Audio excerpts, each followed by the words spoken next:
Metro rail এগুলা নিয়ে একটা ভিডিও বানাইতে হইব। এ কথা বলে আমারে বলতে যে তোলাই ভাইয়া কিছু টাকা পাঠাইতেছি, তো হে তো যেটা বলে আমরা তো ভয় পাই। আমি কিন্তু হেরে বাঘের মতো ডরাই। আমি না, আমাদের টিমের সবাই তারা বাঘের মতো ডরায়, কারণ মানে সে অন্যরকম মানুষ ভাই। সে ক্যামেরার ভিতরে একরকম, কিন্তু ক্যামেরার বাইরে খুব ডেঞ্জারাস একটা লোক। তারা কিন্তু সবাই ভয় পায়। ইউটিউব ইন্ডাস্ট্রিতে একটা টাইমে তার সবাই বাঘের মতো ভয় পাইতো। সবাই তার অফিসে ডাকাইতেছে, যারা আমরা টিমের যারা মানে ছাত্র আন্দোলনের সময় তার বিপক্ষে চলে গেছিলাম। তার বেল্টের বাড়ি আমার তো বেশি কেউ খায়নি।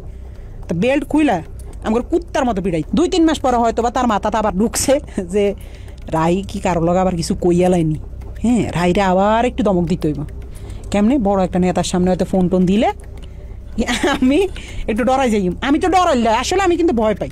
তো হঠাৎ একদিন রাইতে আমি নোয়াখালী 10:30-11টার দিকে হঠাৎ একটা ভিডিও কল, তো ওই দাফরি দিয়ে এই তো আবার তলপেটে কামড় দিয়েছে। আল্লাহ এতদিন পর হঠাৎ কল দিয়ে আবার কি জানি কি কয়, হঠাৎ ফোন দিয়ে কয় শুন তোর লগে একজনের সাথে একটু কথা বলাই দিবে, বুঝছস রাহি? পরে আমি কই জি ভাইয়া, কোনো সমস্যা নেই বলেন। পরের দিন দেখলাম হঠাৎ করে বিপিনুর ভাইয়ের সাথে আমার কথা বলাই দিছে ভিডিও কলে। আমার কইতেছে একজনের সাথে তোর কথা বলাই দিব, সে কিন্তু নেক্সট বাংলাদেশের অনেক বড় মাপের একজন কেউ হবে, প্রধানমন্ত্রী বা মানে ভালো একটা পদে যাবে। তো পরে দিই আফ্রিদি ভাইকে বুঝছি তো তোর ভাইয়ের অবস্থানটা?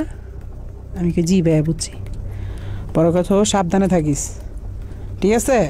আমি জি ভাইয়া ঠিক আছে। শুধু বুঝাইছে যে তার লগে বিশাল বড় বড় হাত আছে, এই জন্য সে দেশে খুব রিল্যাক্স আছে, মানে বুঝাইছে এটা। 5 আগস্টের পরে 2-3 মাস সে আসে নাই। তখন আলহামদুলিল্লাহ বলছিলাম যে আল্লাহ সে না আসুক, সে তার মতো থাকুক, আমরা আমাদের মতো থাকি। আমরাও তার কাছে যাইতাম চাই না, সেও আমার কাছে না আসুক। যে মানুষ 5 আগস্টের পরে আইসা দেশে স্টে করছে, সুন্দরভাবে থাকছে, আল্লাহ তো আপনার সুযোগ দিছে। কিন্তু না, আপনার ভিতরে তো ওই মনুষ্যত্ব না। আপনি শুধু রিভেঞ্জ, কারে কারে ধরবেন, কারে কারে মারবেন, কারে কারে কি করবেন। আপনার মনের মধ্যে শুধু এইসব হারামি। আল্লাহ কি আপনার ছাড় দিব? এসব কারণে তো আল্লাহ মানে